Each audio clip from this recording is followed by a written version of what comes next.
নমস্কার, আমি doctor Rajasvi Goswami, consultant oncologist, cancer specialist. আজকে একটা অত্যন্ত গুরুত্বপূর্ণ টপিক, স্তন ক্যান্সার বা ব্রেস্ট ক্যান্সার। ভারতের মহিলাদের মধ্যে সব থেকে কমন ক্যান্সার ব্রেস্ট ক্যান্সার। প্রতি 8 জন মহিলার মধ্যে একজন কিন্তু এই রোগে আক্রান্ত হবে, সেই সম্ভাবনা আছে।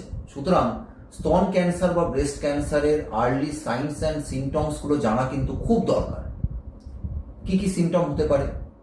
অনেক মহিলারা ব্রেস্টে একটা ব্যথা অনুভব করেন, একটা ভারী ভাব বা একটা শক্ত মাংসপিণ্ড অনুভব করছেন।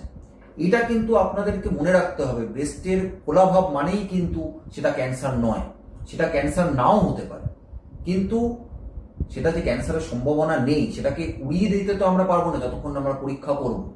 সুতরাং আপনি যদি একটা ব্যথাহীন লাম্প, একটা গাঁট একটা অনুভব করছেন বা পরবর্তীকালে হয়তো বগলেও একটা ফোলা অনুভব করছেন, আপনি কিন্তু সতর্ক হবেন এবং খুব তাড়াতাড়ি সময় নষ্ট না করে একজন অনকোলজিস্ট বা একজন অঙ্কোসার্জনকে দেখাবেন। তার কারণ প্রথমেই আমরা ব্রেস্টের এক্সামিনেশনটা করব আমাদের হাত দিয়ে। যে হাত দিয়ে আমরা দেখবো যে ওটা লাম্পটা কিরকম ফিলিং আসছে, যে ওটা কি ওই দিকে ইন্ডিকেট করছে ক্লিনিক্যালি। সেরকম মনে হলে আমরা কিন্তু ওটার থেকে একটা বায়োপসি নেব। আগে আমরা এফএনএসি করতাম, কিন্তু এখন আমরা এফএনএসিটাকে খুব একটা সমর্থন করি না। তার কারণ এফএনএসিতে সমস্ত রিপোর্টটা আসে না। বায়োপসি করলে আমরা ক্যান্সারের সাথে সাথে ওর ইমিউনোহিস্টোকেমিস্ট্রি মানে হরমোন রিসেপ্টর স্ট্যাটাস বা HER2 স্ট্যাটাস, Ki-67 স্ট্যাটাস, এগুলোও আমরা পেয়ে যাই, যেটা আমাদের ট্রিটমেন্ট ডিসিশন নিতে অনেকটা হেল্প করে।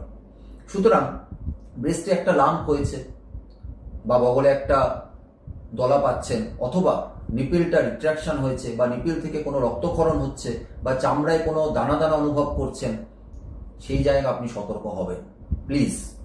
কারণ যাতে যত আর্লি ডায়াগনোসিস তত আর্লি কিওর।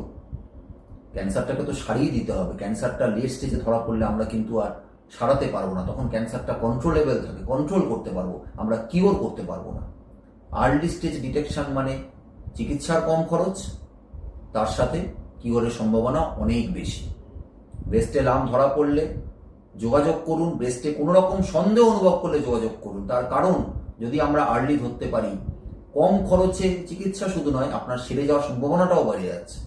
সুতরাং ব্রেস্ট ক্যান্সারের এই আর্লি সিমটমস অ্যান্ড সাইন্সগুলো একটু মাথায় রাখুন, সতর্ক হন, কারণ এটা কিন্তু 8 জন মহিলার মধ্যে একজনের হতে পারে। ধন্যবাদ।